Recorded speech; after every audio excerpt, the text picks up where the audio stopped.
जवाब दीजिए कुमार सौरभ। तो वाकई अंबेडकर अंबेडकर अंबेडकर एक फैशन है। पूजा जी, सबको नमस्कार। देखिए, अब दीपक रंजन जी ही ये तय करेंगे कि ये झूठ भी फैलाएंगे और हम उसका जवाब भी ना दें। अब मैं आपको बारी बारी से एक एक तथ्य यहां पर रखता हूं। भाई, आप बाबा साहब भीमराव अंबेडकर की बात हम क्यों करें?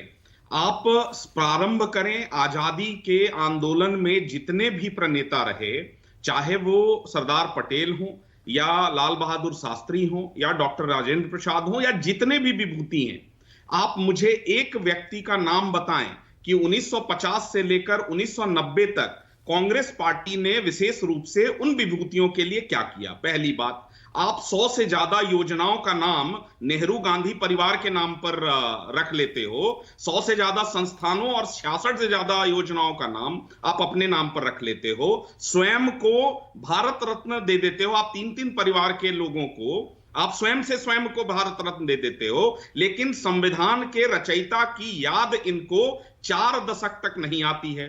1989 में 90 में जब सरकार बनी, तब पहली बार भारत के उसी संसद में, संविधान के सबसे बड़े केंद्र में, वहां तैल चित्र लगाने का काम हमारे संस्थापक पद्म भूषण रामविलास पासवान जी के प्रयासों से हुआ।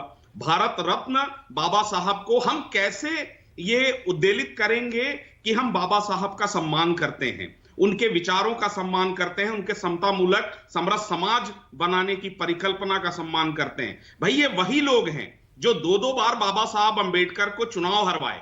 ये वही लोग हैं जिन्होंने उनसे कैबिनेट से इस्तीफा दिलाकर चिट्ठी लिखते हैं नेहरू जी कि बाबा साहब को हैंडल कर लिया गया है। आपको एक विशेष मैं तथ्य दे रहा हूं पूजा जी, जो आपको जानकर आप हतप्रभ होंगी कि 10 अक्टूबर 1951 को जब बाबा साहब कैबिनेट से इस्तीफा देने के बाद संसद में बोलने के लिए खड़े होते हैं, और यह तथ्य स्वयं कांग्रेस के ही धनंजय कीर जी का जो है, जो स्वयं पद्म भूषण जिनको कांग्रेस ने दिया, उनका दिया हुआ है, कि उस संसद में खड़े होने पर उनके भाषण की जांच करने की बात कही गई कि पहले हम आपके भाषण का जांच करेंगे कि कहीं आप कोई ऐसा विरोधात्मक बयान तो नहीं देने वाले हो। ये इनका लेवल था। आज ये जिस बाबा साहब के विचारों की बात कर रहे हैं, आज चाहे उनका जन्मस्थली हो या उनकी दीक्षा भूमि हो या उनकी शिक्षा भूमि हो या चाहे चैत्य भूमि हो, उन जगहों पर बाबा साहब के विचारों को लेकर आज पंचतीर्थ का निर्माण किसने किया?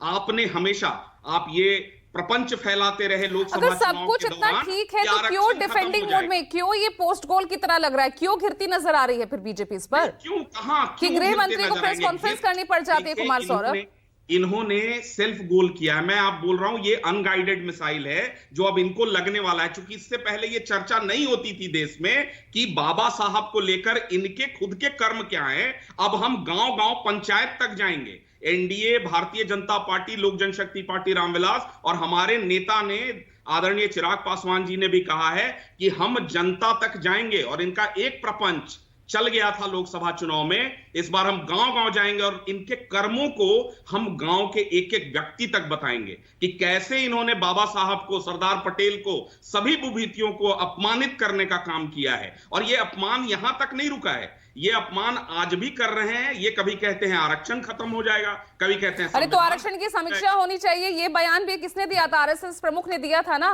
बिहार चुनाव हार गए थे आप लोग। देखिए, आज बीजेपी की बात कर रही हूं। समीक्षा हुई क्या? आरक्षण की समीक्षा हुई क्या? क्या संविधान को बदल दिया? अरे बयान तो दिया ना, नुकसान तो पहुंचा ना, नुकसान तो पहुंचा। पूजा जी, आप देखिए, किसी अराजनैतिक व्यक्ति, चाहे वो कोई भी हो, उनके बयान पर अगर आप राजनीति करने का प्रयास करेंगे तो हम अपने आप को डिफेंड करेंगे। बाबा साहब भीमराव अंबेडकर के विचारों को लेकर कैसे लोक जनशक्ति पार्टी रामविलास और हमारे आदरणीय प्रधानमंत्री नरेंद्र मोदी जी आगे बढ़ रहे हैं, हमारे नेता चिराग पासवान जी बढ़ रहे हैं, इसका सबूत कांग्रेस पार्टी को देने की जरूरत नहीं है कम से कम। और देखिए, कांग्रेस पार्टी, जवाब दीजिए आप संजीव जी। अब यहाँ पर भाई मौका तो आपने भी लपक लिया है। हनुमान मंदिर जाते हुए केजरीवाल नजर आ रहे थे, आज वाल्मीकि